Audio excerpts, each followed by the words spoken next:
संयुक्त राष्ट्र सुरक्षा परिषद में शुक्रवार को यूक्रेन पर रूस के हमले के निंदा प्रस्ताव को रोकने पर मतदान हुआ। 11 सदस्य देशों ने प्रस्ताव के लिए मतदान किया। वहीं भारत, चीन और यूएई ने वोटिंग में हिस्सा नहीं लिया। निंदा प्रस्ताव के खिलाफ रूस ने वीटो का इस्तेमाल किया। संयुक्त राष्ट्र परिषद के प्रमुख ने रूस से सेना वापस बुलाने की अपील की। वहीं भारत ने सुरक्षा परिषद में कहा कि यूक्रेन के घटनाक्रम से भारत बेहद परेशान है और सभी यूक्रेन में फंसे भारतीयों की सुरक्षा को लेकर चिंतित है।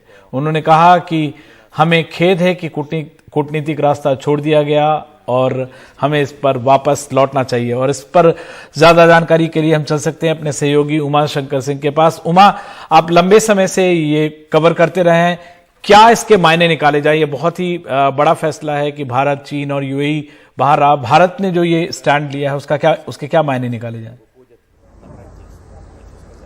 जी देखिए, एक तरह से भारत ने अपने पुराने स्टैंड को ही आगे बढ़ाया है और जो वोटिंग से एब्सटेन किया है उसके बारे में भारत के जो अस्थायी प्रतिनिधि हैं यूएन में, उनकी तरफ से एक बयान भी आया है जिसमें कि 9 पॉइंट्स के जरिए समझाया गया है कि आखिरकार भारत का स्टैंड इस पे क्या है और भारत जो है वोटिंग से क्यों बाहर रहा। साफ तौर पर इसमें कहा गया है कि भारत किसी भी तरह की हिंसा की निंदा करता है और बातचीत के जरिए ही मामले को सुलझाए जाने का पक्षधर रहा है। जो सूत्रों से हमारी बात हुई है और उनकी तरफ से जो जानकारी दी गई उसके मुताबिक ये कि भारत के एब्सटेन रहने के पीछे का एक मकसद ये भी है कि भारत तमाम जो संबंधित पक्ष हैं उनके साथ बातचीत के जरिए एक जो डिप्लोमेटिक रास्ता है उसको खोले रखे। और खासतौर पे इसलिए जरूरी है क्योंकि अगर भारत इस वोटिंग में हिस्सा लेता और रूस के खिलाफ वोट करता तो वो रास्ता बंद हो जाता। तो ये एक दलील जो है वो सूत्रों के हवाले से दी गई है। तो जाहिर सी बात है कि भारत जो है वो रूस को नाराज नहीं करना चाहता। भारत की अपनी एक दोस्ती है अपनी जगह रूस के साथ और उसका काफी ज्यादा महत्व है। दूसरी तरफ अमेरिका जैसे देश भी भारत के दोस्त हैं, उनके साथ साझेदारी है, रणनीतिक साझेदारी है, तो उनको भी साथ लेकर चलना है। अब देखना है कि जो भारत जो है किस तरह का कूटनीतिक प्रयास आगे करता है रूस को और यूक्रेन को नेगोशिएशन टेबल पे लाने के लिए। इस बीच अमेरिका की तरफ से भी बयान आया है कि भारत के जो है रूस के साथ अलग संबंध हो सकते हैं और जो अमेरिका का ये जो बयान है वो कहीं से भी भारत की मजम्मत नहीं करता है कि उसने आखिरकार स्टैंड क्यों लिया, बल्कि परामर्श की बात करता है, एक तरह से आपसी समझ से आगे बढ़ने की बात करता है। तो भारत जो अपनी एक डिप्लोमेटिक जो एक पोजीशन है वो बना के रखा है। पहले भी इस तरह की जो वोटिंग हुई थी 31 जनवरी को, उससे भी एब्सटेन किया था। ये जरूर कहा जा रहा था कि भारत अगर एब्सटेन करता है तो रूस के साथ माना जाएगा, लेकिन भारत जो है जिस तरीके से उसने हिंसा की, युद्ध की और इन सब बातों की निंदा की है, मानवीय जो जान है वो जो जान जा रही है उस बात की मजम्मत कर रहा है, तो जाहिर सी बात है कि भारत युद्ध के साथ नहीं है। इतना जरूर है कि वो हर पक्ष को साथ लेकर चलने का पक्षधर है।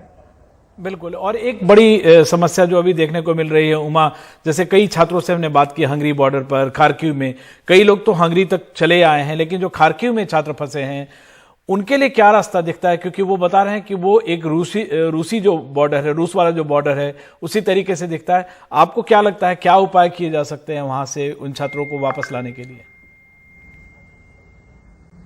जी देखिए, इस मामले में बात यह है कि जो पश्चिमी इलाका है जहां से छात्रों को निकालने की कोशिश हो रही है वो तो एक तकरीबन या कह सकते हैं कि अपेक्षाकृत शांतिप्रिय इलाका है। उधर शेलिंग कम हो रही है, बमबारी कम हो रही है, तो वो रास्ता जो है वो हंगरी का हो, पोलैंड का हो, रोमानिया का हो, तो उस तरफ से छात्रों को निकाला जा रहा है। लेकिन जहां तक खार्किव की बात है जो कि रूसी सीमा के नजदीक लगता है, वहां पे जैसा कि आप छात्र से बात कर रहे थे, वो हम सुन रहे थे, वो सही कह रहे हैं कि चारों तरफ से सैनिकों ने घेर रखा है और ऐसे में एकमात्र जो रास्ता बनता है वो है रूस की तरफ से।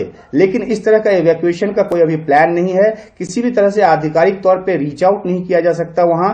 एक ही रास्ता यह बचता है कि जब रूसी सेना जो है एक सेफ पैसेज दे इन छात्रों को, और इसके लिए थोड़ा इंतजार करना पड़ेगा क्योंकि रूसी सेना वहां खुद अभी जो यूक्रेनी सेना के साथ जो है वो लड़ाई में लगी हुई है। तो इसलिए बार बार जो भारत के दूतावास की तरफ से या विदेश मंत्रालय की तरफ से ये कहा जा रहा है कि जो जहां है वहीं रहे और सुरक्षित रहे, सुरक्षित जगह पे पनाह लेके रहे। तो ये एडवाइजरी इसलिए जारी की जा रही क्योंकि उन इलाकों में, खासतौर पर खार्किव के इलाके में अभी रीच आउट नहीं किया जा सकता, थोड़ा समय लगेगा, रास्ता निकालने की कोशिश की जा रही है। और एक अहम बात, आखिरी बात विमल, की प्रधानमंत्री मोदी की जब राष्ट्रपति पुतिन से बात हुई थी उसके बाद जो रूस की तरफ से रिलीज आया था, प्रेस रिलीज आया था, उसमें खासतौर पर यह बात कही गई थी कि जो प्रधानमंत्री ने जो चिंता जताई उसके एवज में राष्ट्रपति पुतिन ने यह कहा कि इस दिशा में जरूरी निर्देश दिए जाएंगे। तो जाहिर सी बात है कि जो रूसी सेना है उनके पास इस बात के निर्देश और इस बात की जानकारी होगी कि कहां जो है वो जो भारतीय हैं, और वैसे भी रूस कहता रहा है कि सिविलियन